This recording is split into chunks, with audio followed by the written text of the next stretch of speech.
Assalamualaikum warahmatullahi wabarakatuh. Allahumma shalli ala sayyidina Muhammad wa ala ali Muhammad. Innallaha wa malaikatahu yusholluna 'alan nabi ya ayyuhallazina amanu shallu wa sallimu taslima.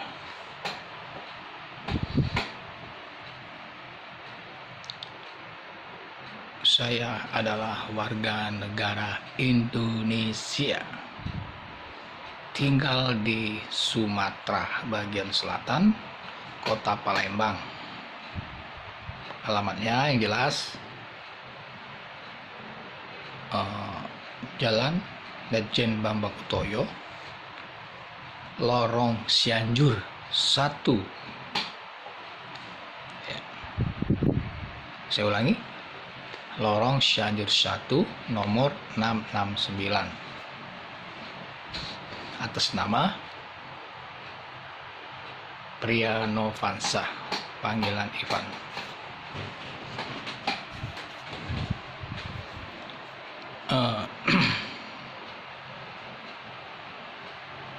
Ini dalam rangka kita akan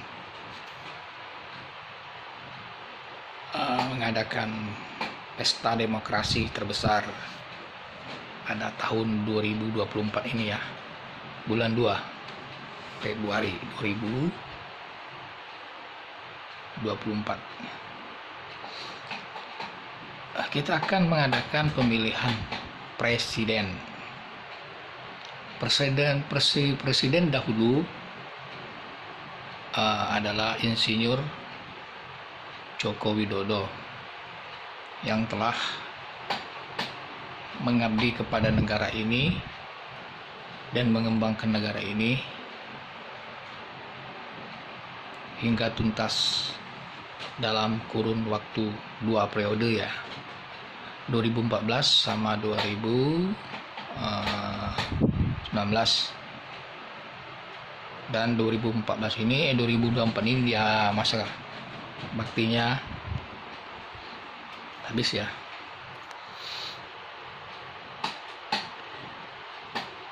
Mengapa kita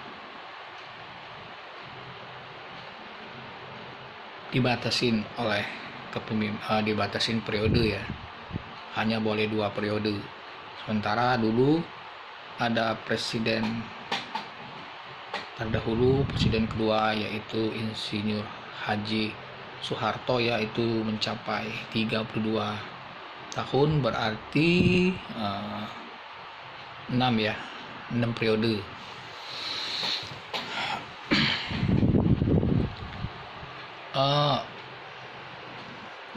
Pada saat itu kita baru merdeka, baru maksudnya tuh dari presiden pertama Insinyur Soekarno, kita merdeka tahun 1945, dan diteruskan oleh presiden yang kedua yaitu Bapak Haji Soeharto ya.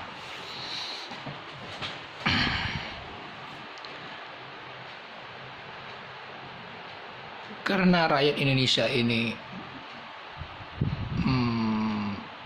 banyak ya, dan baru merdeka, setelah itu biografis negara kita ini adalah terdiri dari kepulauan-kepulauan, yaitu pulau-pulau yang terbesarnya ada 5, dari Sumatera, Kalimantan, Sulawesi, Sumatera, Kalimantan, Sulawesi, Papua, dan Jawa. Jawa itu termasuk yang pulau besar tapi yang terkecil di antara yang besar ya. Tapi berhubung dia terletak di tengah-tengah antara Pulau Sumatera dan Pulau Irian Jaya, dan kebenaran pergolakan waktu sebelum terjadinya kemerdekaan itu kan kita terdiri dari beberapa kerajaan ya.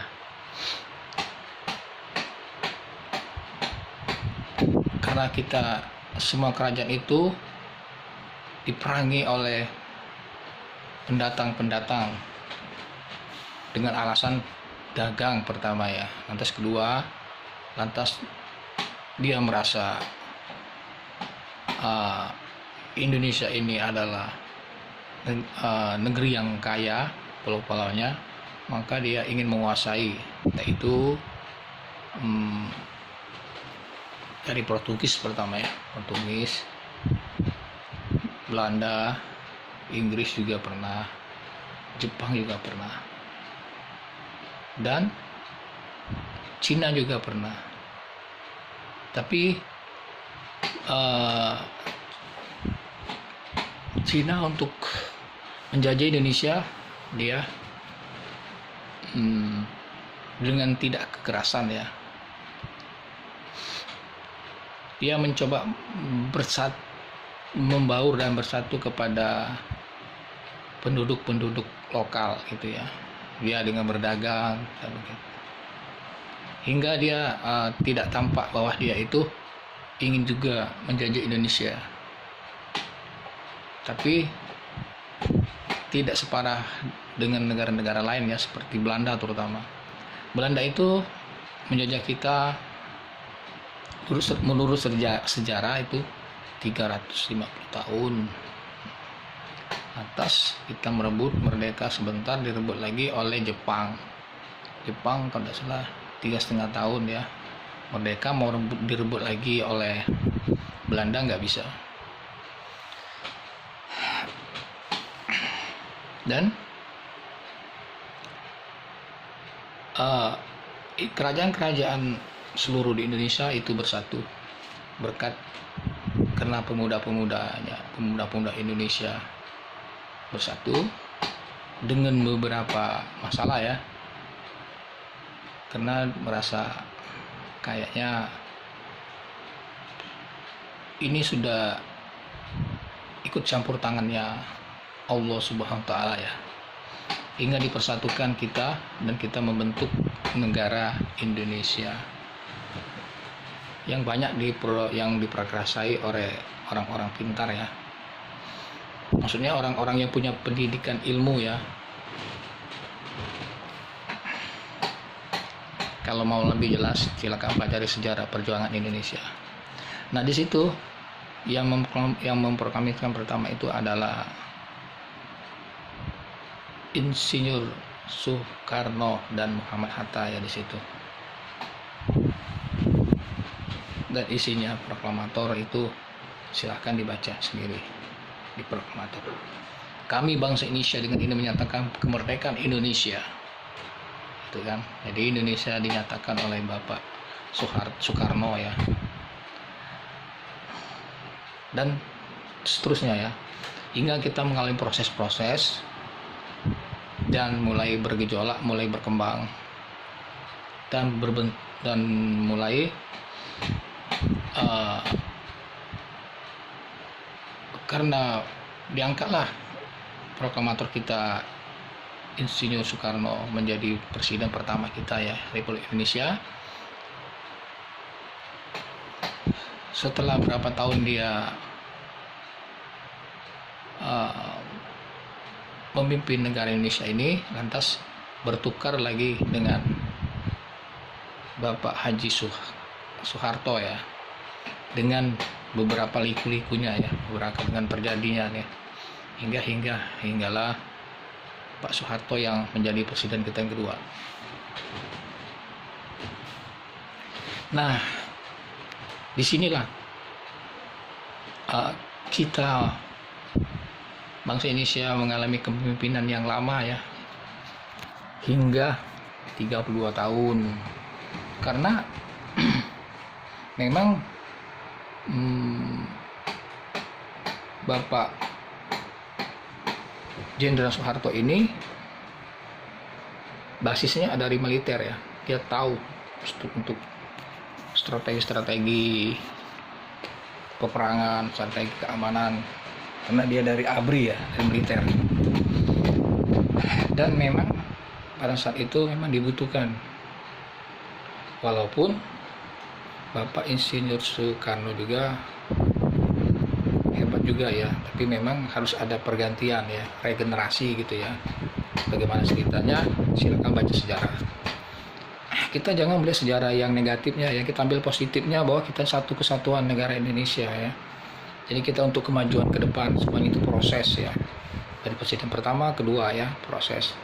Nah, lantas dengan presiden ketiga juga proses juga ya. Lantas transisi ke Pak Habibie ya, sejak Habibie, sementara karena Pak Soeharto turun 32 tahun, lantas bergantilah dengan Pak Habibie, dan Pak Habibie digantikan oleh pemilihan umum lagi. Nah, dari situlah kita membentuk, karena merasa harus dibatasi jabatan presiden ini jangan sampai lebih dari 2 periode ya. 1 periode itu 5 tahun, hinggalah sampai sekarang, hinggalah sampai Bapak Insinyur Haji Joko Widodo ya. Nah, sekarang Bapak Joko Widodo ini setelah di 2 periode berarti cuma 10 tahun ya. Memang dalam 2 periode ini tidak banyak yang bisa dilakukan oleh siapapun presidennya. Nah, di sini program Pak Insinyur Jokowi, presiden kita yang ini telah mengerjakan mega proyek ya, seperti jalan tol dari Sabang sampai Merauke itu telah berjalan, hampir rampung gitu ya, dan tinggal beberapa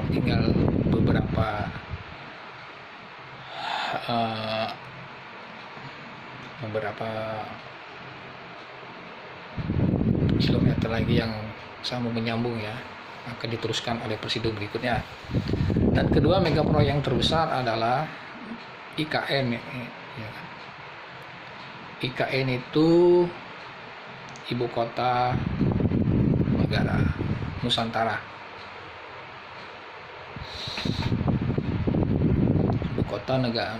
Ibu Kota Nusantara ya. Ya, saya rasa semua teman-teman tahu lah ya.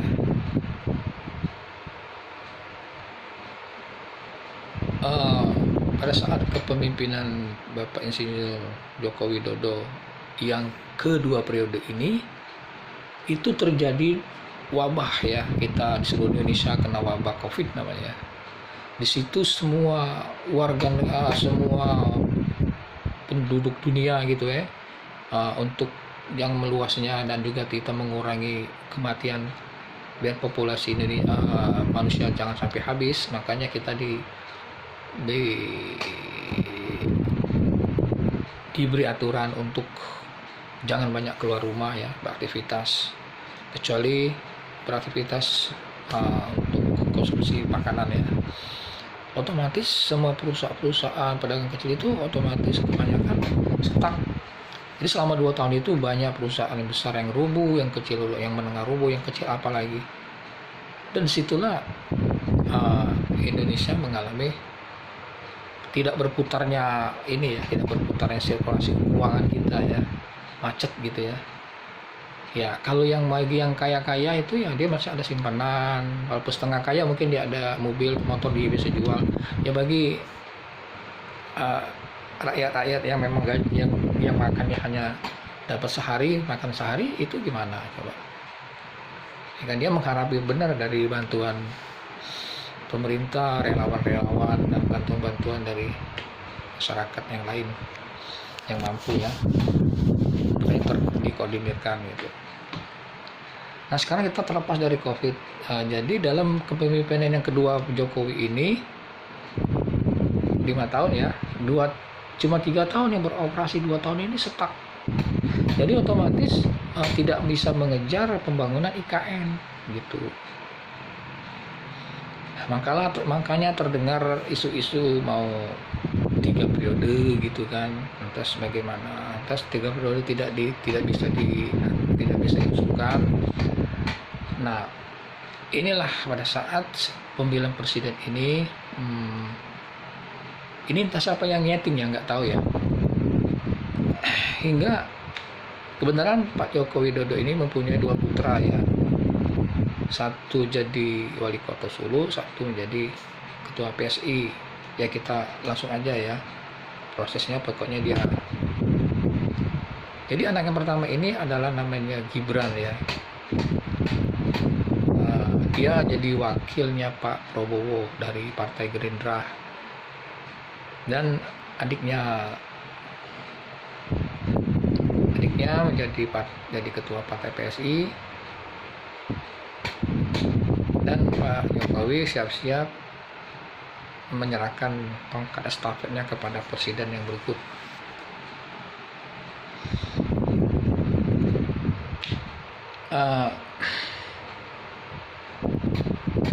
Memang di sini sangat disayangkan ya, proyek-proyeknya Pak Insinyur Jokowi ini, presiden kita ini belum bisa tuntas ya, sedikit lagi tuntasnya gitu ya.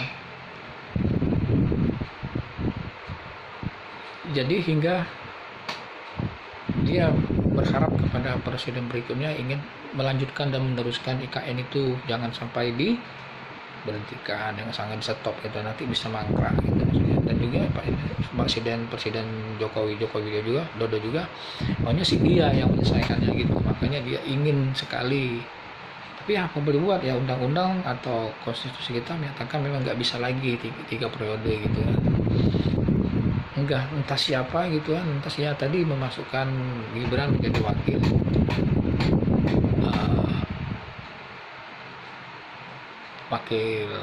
Pak Prabowo sebagai calon presiden ya, dia wakil presiden ya, dengan harapan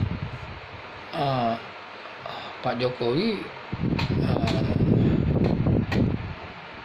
bisa sepenuhnya menitipkan kepada Bapak Prabowo dan anaknya Gibran untuk melanjutkan itu, dan dia tetap bisa memberikan instruksi-instruksinya walaupun dia nanti tidak menjadi pejabat, jadi presiden lagi gitu maksudnya. Ya kalau seandainya partai dia sendiri, Pak Jokowi itu kan PDI ya, PDI juga mencalonkan calon presidennya dari namanya Pak Ganjar ya, Ganjar Pranowo dengan wakilnya gitu ya, Pak Mahfud MD ya. Itu senior sekali, hebat sekali Pak Mahfud itu ya. Jadi walaupun nanti Prabowo jadi presiden ataupun Ganjar gitu,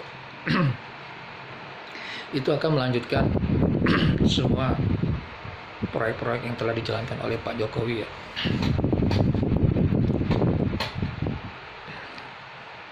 Ternyata di Pilpres 2024 ini ada 3 calon ya.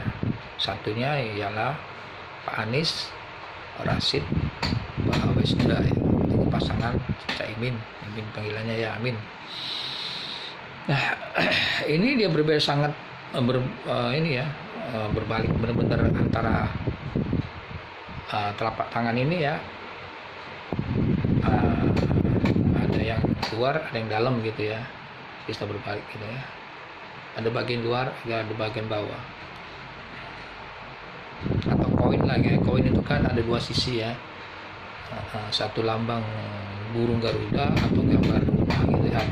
Di baliknya gambar rupiah ya, berapa rupiah nilai. Nah, di sini anggaplah dia gambar rupiahnya ya, gambar nilai rupiahnya, sedang ke Pak Ganjar Pranowo sama Pak Prabowo itu mengambil sisi satunya berupa lambang burung Garuda ya, kalau ada di koin gitu ya.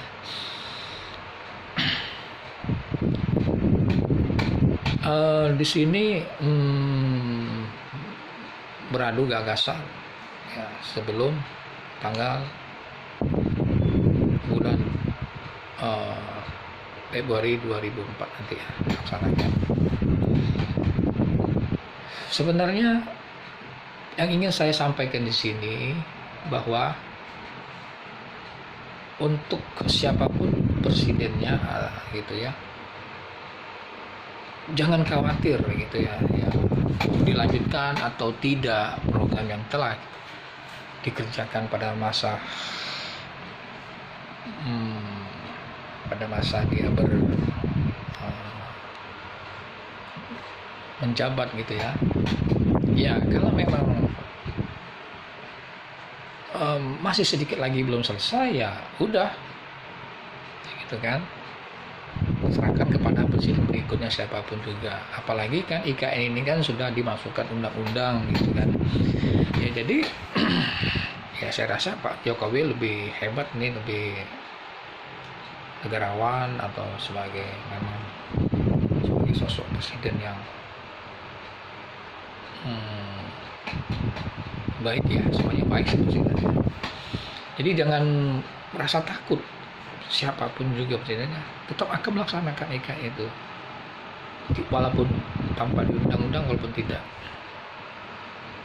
Karena memang sekarang ini mungkin kalau misal seandainya ya Pak Anies Rashid Baswedan menang, itu bukan berarti tidak diteruskan, tetap diteruskan, tetapi mungkin sementara dialihkan dulu gitu ya, tidak stop tapi terus berjalan, tapi berjalannya dengan semut gitu ya, enggak speed tinggi gitu ya, semut aja. Karena anggaran yang ada sekarang di Republik Indonesia ini ingin Pak Anies mempunyai program ingin karena kita ini bekas COVID gitu, otomatis karena Indonesia kan ya yang di bawah itu butuh sangat ingin berputarnya ekonomi kembali ya gitu ya. Sekarang kan ekonomi kita berputar juga, tapi ke bawah itu agak lambat. Kenapa? Karena waktu kita membangun tol dan membangun IKN itu kan, itu dananya terserap untuk yang mempunyai pekerjaan proyek ya kan. Jadi yang menerima ratusan triliun itu ya yang punya proyek dan berikutnya gitu yang bersangkutan dengan proyek itu, dan rakyat tidak berdampak gitu ya. Ya berdampak paling kalau jalan tol itu yang mempunyai tanah, yang tidak mempunyai tanah berdampak. Jadi disitulah jadi kemacetan pembagian anggaran negara itu tidak berputar dengan semestinya. Memang itu risiko, memang ada risiko sih. Kita ingin satu membesar yang besar, memang yang lainnya mencoba untuk mengerti dan mencoba untuk bertahan dan mencoba untuk ya inilah konsekuensinya kalau kita ingin memajukan negara dalam bentuk wujud ya gitu, untuk wujud fisik gitu ya. Memang itu membutuhkan anggaran banyak, dan kita akan rakyat itu terpaksa mau nggak mau ya kena dampaknya, ekonomi mereka terganggu gitu ya. Karena semua anggaran, sebagian dari anggaran negara itu besar masuk ke sana gitu ya. Ya tetapi nanti setelah itu selesai dan bagus akan berjalan sendiri. Tetapi akan berjalan, anggaplah IKN sudah terjadi dan terbagus, tapi Indonesia berjalannya lambat, ekonominya lambat gitu, kan.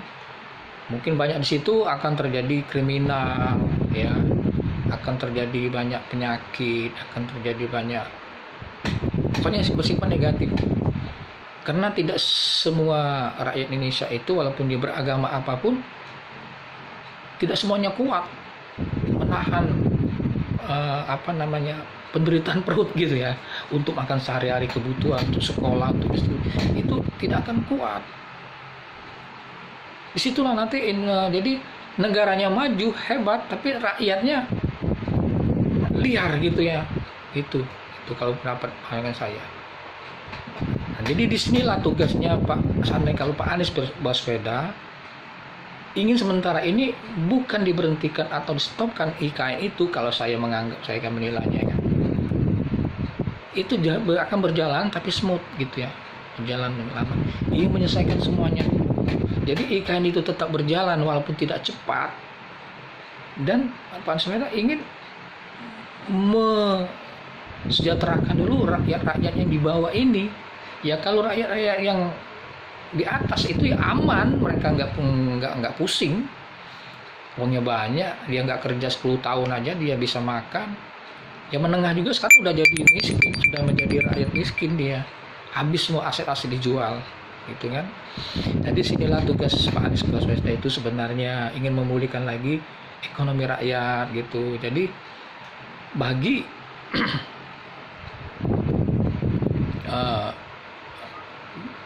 yang mempunyai program-program kemajuan IKN atau dulunya di kubunya Pak Joko Widodo,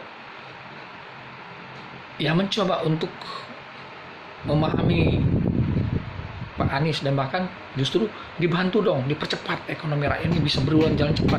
Otomatis dengan sendirinya IKN terselesaikan. Itu.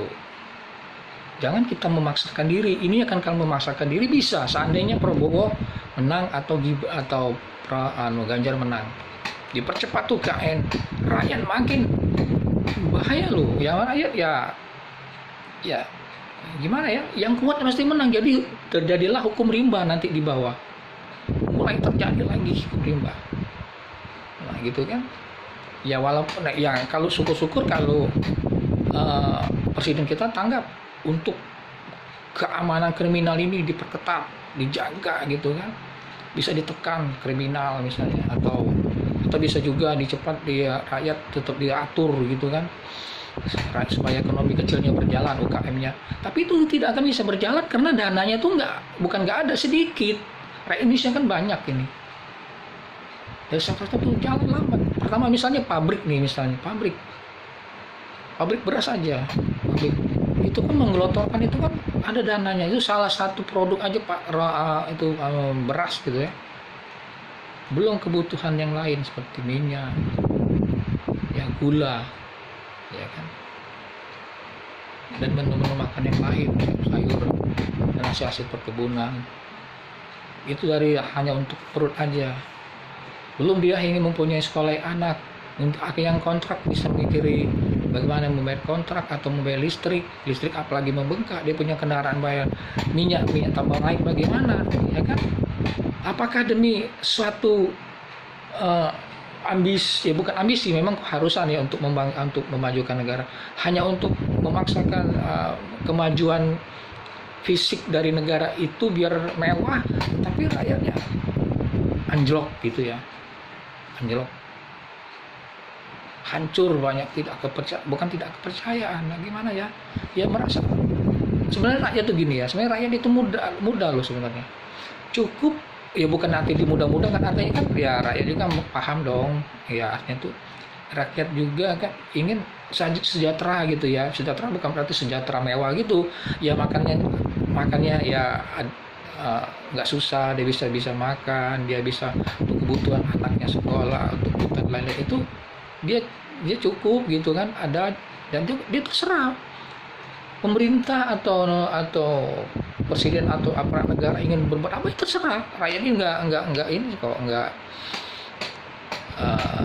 protes, nggak peduli. Yang penting mereka dijamin oleh negara itu kesehatan mereka, kesejahteraan makannya, sandang pangannya gitu kan.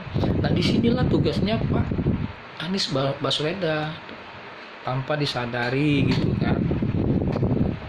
Nggak mungkin orang seperti Pak Anies Rashid Baswedan itu ingin melawan presiden yang terdahulu, nggak mungkin.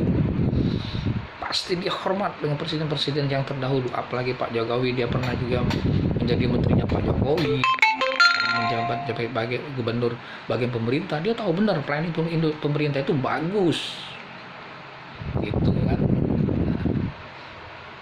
Gitu. Makanya dia mengambil opsi perubahan bukan berarti berubah semua, yang bagus dilanjutkan, yang tidak bagus dikoreksi gitu kan, gitu. Yang bagus tapi menghambat untuk rakyat di bawah itu bukan stop kan, akan diperlambat jalannya, itu tetap direvisi gitu. Bagaimana ya, ini kan pernah terjadi masalah dengan rakyat Kalimantan sendiri kan, penduduk Kalimantan itu sendiri kan ada pro dan kontra, kepala sukunya kan, pro dan kontra ya, karena ketakutan itu, apalagi kan Indonesia dipandang oleh dunia itu adalah paru-paru dunia. Kalau paru-paru dunia itu dirusak, ya kalau manusia misalnya dirusak dengan rokok misalnya gitu kan, dengan menghirup debu-debu udara kotor, hingganya rusak dalam paru-parunya kan, jadi dia bisa mati. Nah, dunia ini bisa kotor semua gitu. Ya, walaupun dipakai sedikit, itu nanti berkembang luas. Jadi itulah yang harus memang satu sisi memang negara harus berkembang, atau fisiknya harus mewah atau megah biar dipandang masyarakat dunia, dan rakyatnya juga harus bisa kita bekali dengan kekuatan sandang pangan dan IQ-nya gitu ya.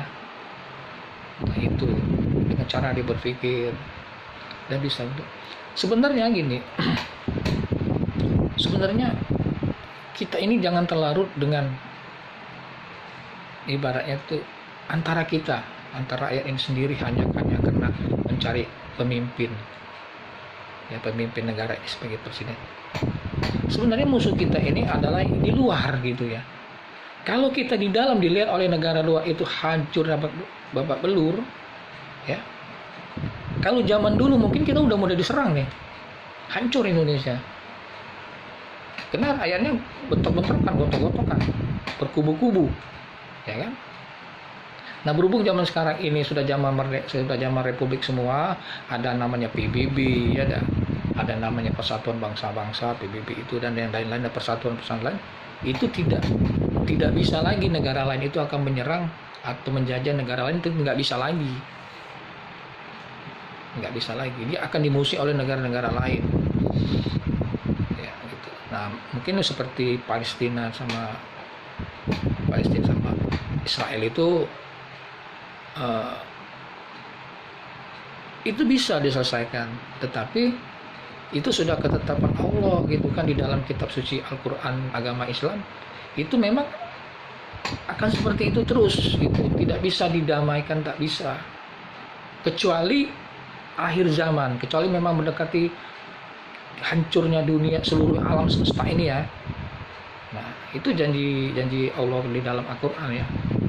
Jadi kalau misalnya Palestina itu aman, merdeka dan semua, itu kita siap-siap ingin taraf berikutnya loh. Bukan lagi Israel yang menghancurkan Palestina, Allah sendiri menghancurkan dunia ini gitu. Karena syarat untuk kiamat, namanya kiamat ya. Syarat kiamat itu salah satunya Palestina itu merdeka, nyaman, aman, tentram gitu. Jadi memang cuma cara kita, berhubung kita nih, Allah juga tidak menghendaki banyaknya korban dan segala macam ya, kita sebagai manusia berpikir ya, kita mencoba untuk mengajukan perdamaian gitu kan, jangan lagi terjadi perperangan atau ya kita